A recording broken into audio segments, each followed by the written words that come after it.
All right. Welcome to the Bruce and BYRON Show. Tonight, I want everybody to know that we do not talk about politics. So let's pick a topic that is not politics. Go. Well, I've got a new fake tooth. You got rid of your smoker's tooth? So the smoker's tooth. Is it gone? It's a temporary crown On top of the smoker's tooth. on top. No, they cut the tooth away That's amazing. and they put the tooth in, the temporary one. Ugh. And then I had to go to some lab and Like a dog? Okay, so you walk in, you're thinking, okay, well, this is going to be high tech. You know, you're literally choosing a new tooth in your face for the rest of your life. So you figure you go in and I'll take the 3D white one. modeling, like lasers. well, yeah, like there'd be Yeah. you get in and there's something device gets attached to your face and then it matches the colors using some algorithm. But it was literally, hey, okay, this one seems a little brighter. Let me try one a little bit darker. What do you think? I'm like, it looks nothing like the other teeth. Yeah, I know, but it'll be darker when it's in your mouth. Oh my God. But it's not darker now. How am I supposed to compare? It's going to be permanently in my face for the rest of my life. And so we left as, I think this one will be all right. Why didn't they just compare it to the other one? So now they have to take 2 weeks to make it, and then they have to I kind of put it in my face again. I miss the takes all smoker's day. tooth. I miss it. You have a 3D printer. Just make your own. I should, but anyway. So my black smoker's tooth. Bruce thinks it turned black from the years of smoking. Just one Right on that tooth. One tooth just turned black. I didn't know BYRON smoked. BYRON, you were never a smoker. Yeah. Don't, Yeah. don't tell Bonnie's Bonnie. here. She knows I Used to smoke.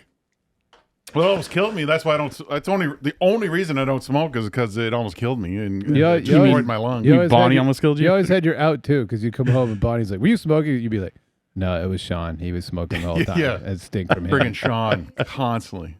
But the trick She used to find your is cigarettes. to find my Oh, cigarettes. so that's tough to get out That of. was well documented. You could have on the, lied to you're a bootlegger.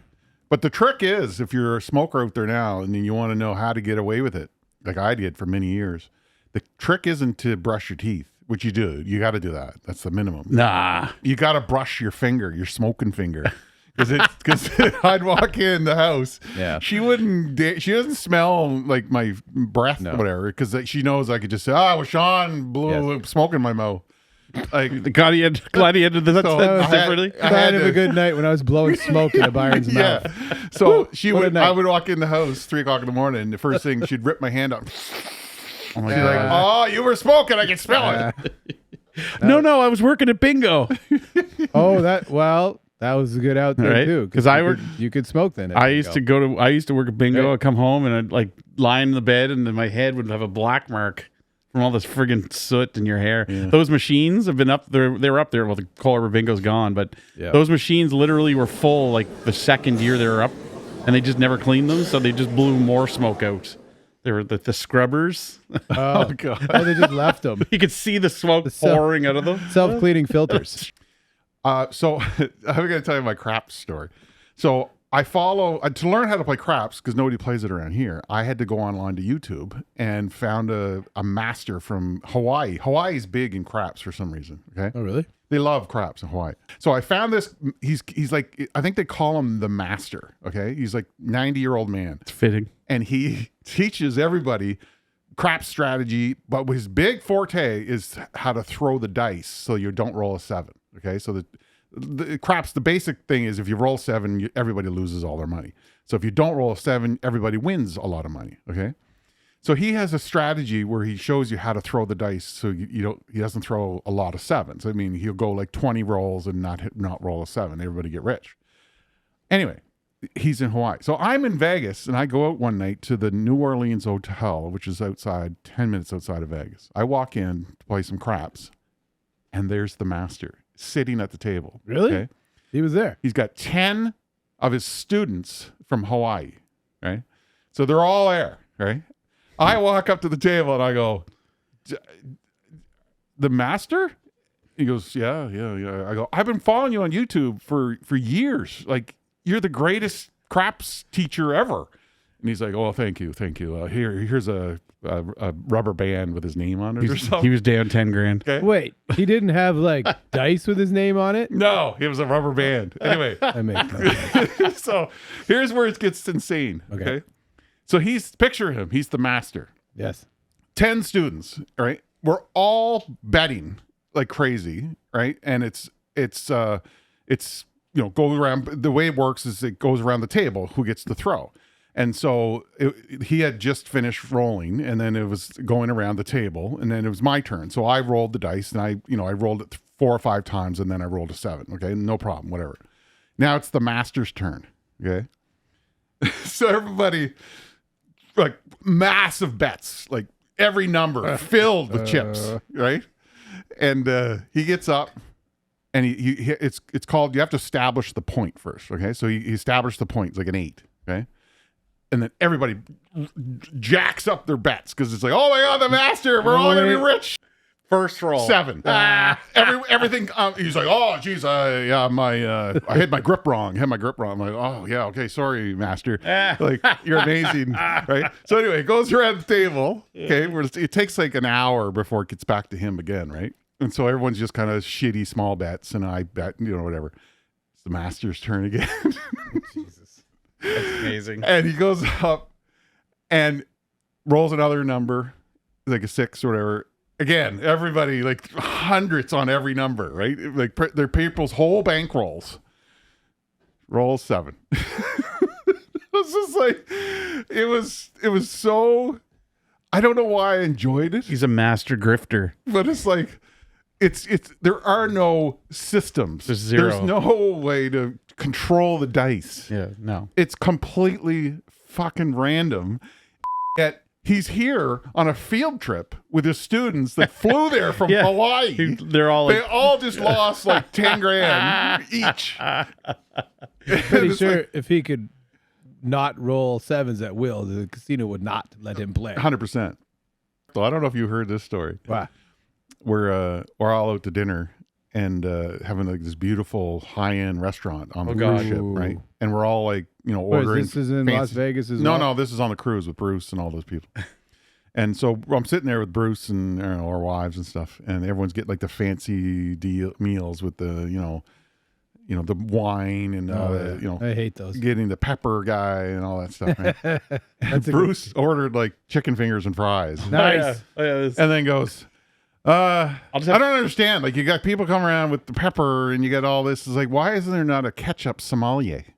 And the guy's like, what do you mean? There is. And the guy came back 5 minutes later. The white towel. Are you serious? With the ketchup bottle, and he here. So I said to the guy, I was like, I want to have. Can I just get like kids stuff? Like, I just didn't want to eat fancy meals. And I said, can I get 3, like just 3 chicken fingers? I was like, can I get 3 chicken fingers? And he's like, oh yeah, no problem. And so he went back and came back to my table. He had 3 full plates of chicken fingers. Oh yeah, that's right. Bruce goes, they're small. I was like, orders, so you only get like 2 chicken fingers. But I only wanted the chicken finger. I know. I specifically said I only wanted 3 chicken fingers. Right. So when you ordered 3 chicken fingers, they thought you meant you wanted 3 full orders of chicken. So I have 3 plates of chicken. I was like, wow. But he's like, well, that sucks. And I'm like, what do you mean? Yeah, you're the happiest person ever right now, because I know you're gonna eat every freaking one of them. No, I didn't. I ended up giving them to you, half of them to you. Actually, I did eat a couple of them. It's one of those things when you're at a fancy meal, you don't want to order like chicken fingers and fries when it's like all these high-end restaurant foods. It's like, but everybody just wants to eat chicken fingers and fries. I mean, why wouldn't you? Bruce, you're a singer. I am. Can you sing better than this guy? This next and final song is going to be one that has made me pretty famous over the last few years. He's famous like you, Bruce. A lot of places I didn't think I would be at. We got the same body type and hairline. But it was the first time on stage, New Year's Eve 2002. Got the sneaks. One of the best quartets out there today. That's Brian Free Assurance. He dressed up for church and he wore that. Privileged to be able to sing this one with Brian Free. So glad Is it like an hour intro? I hope you can cut it. No, we just want to. Let's rip it. Then we've had competitions. I've wore him out. I've never started a show with me bragging. But that's what happened. That's awesome. What do you mean? He talked just about bragging about himself. He talked about another my guy friends in my famous like hometown him, and he church, wore him Gospel Light out. Baptist Church in Salisbury, North Carolina. So he's supposed he's making it seem like he's the greatest singer ever. Yeah. He's been bragging. His entire intro is bragging about how incredible he is. Oh, here he Looking for a goes. city.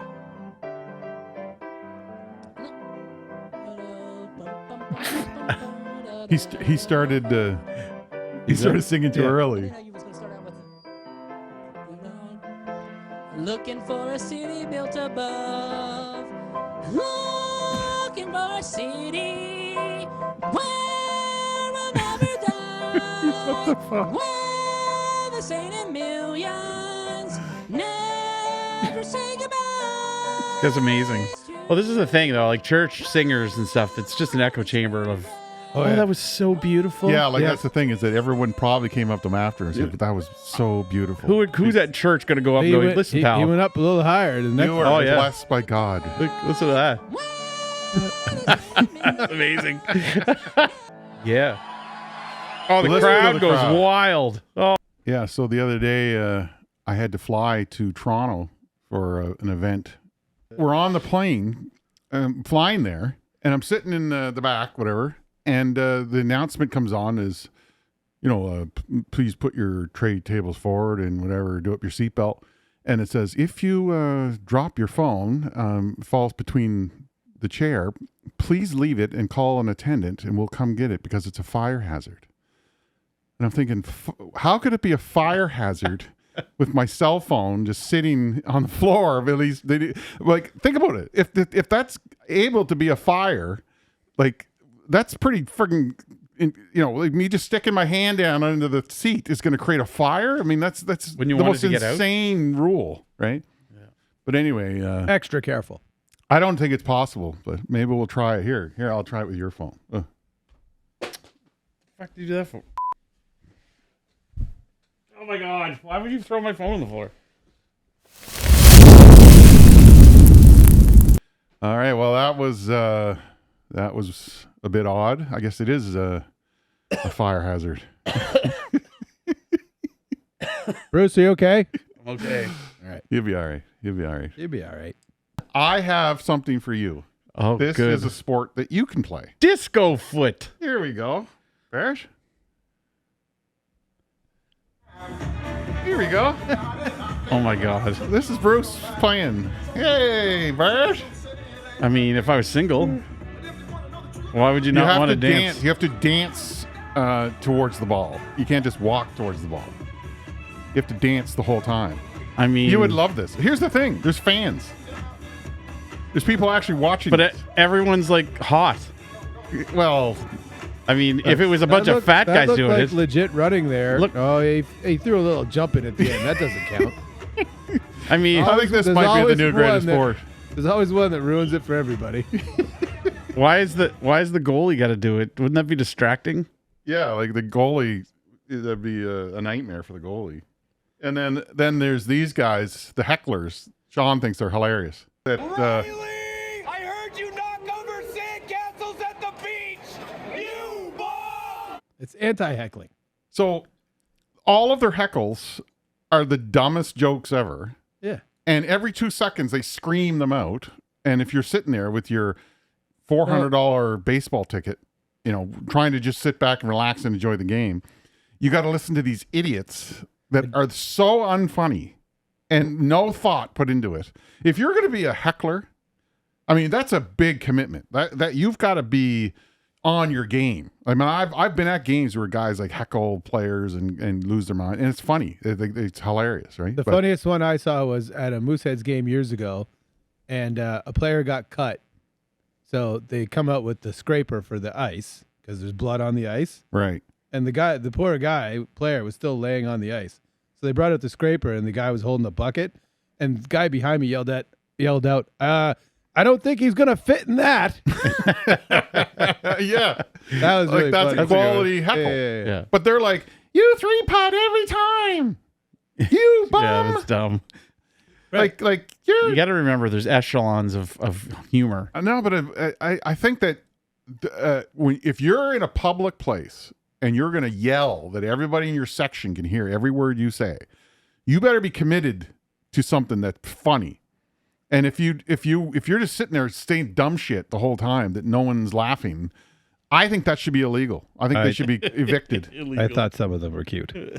One of the things I'm doing now is I'm making latte art, and for whatever reason, it's the hardest thing I've ever done in my life.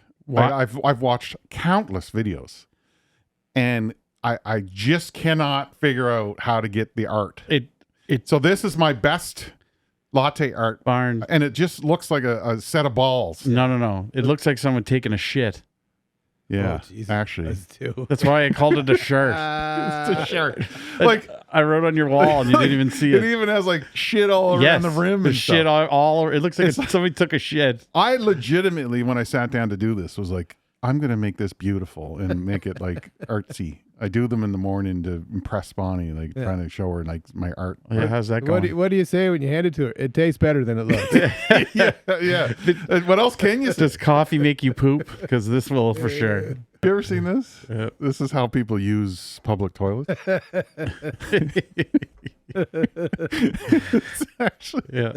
It's actually. I've been in. Have you ever been in a public toilet where there's shit on the ceiling? There's been.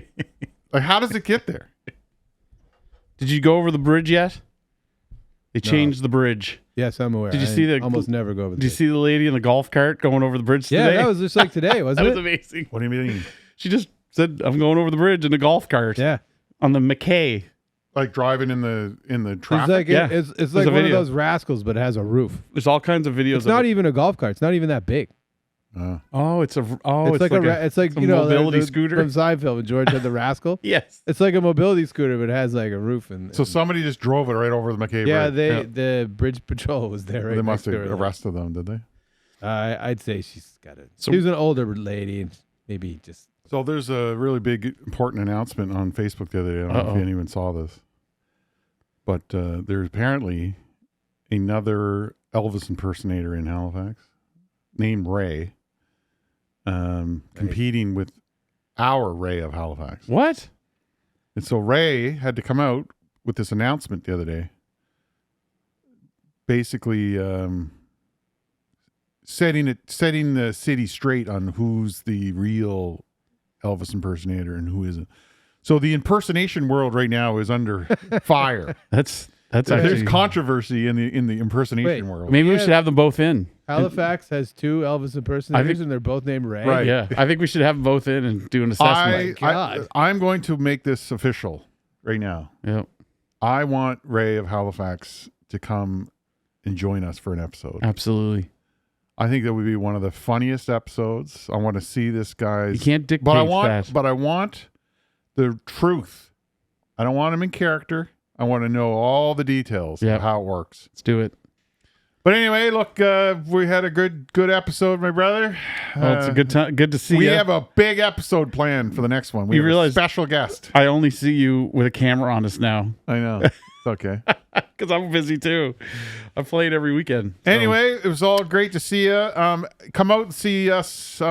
Bruce is playing at the lower deck. When? It's the 29th, May the 31st. 29th to 31st. Oh, another and month? June What do you 30th only to work- July 5th. you only And play every once a weekend, month? Bruce. Yeah, what's the God, month? you got to get a new agent.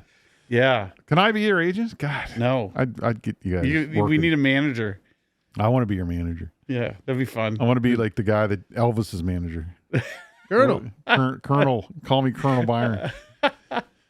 Anyway, look, it was all nice having you here, and we'll see you guys soon. So, till then, Thanks everyone. Have a good weekend.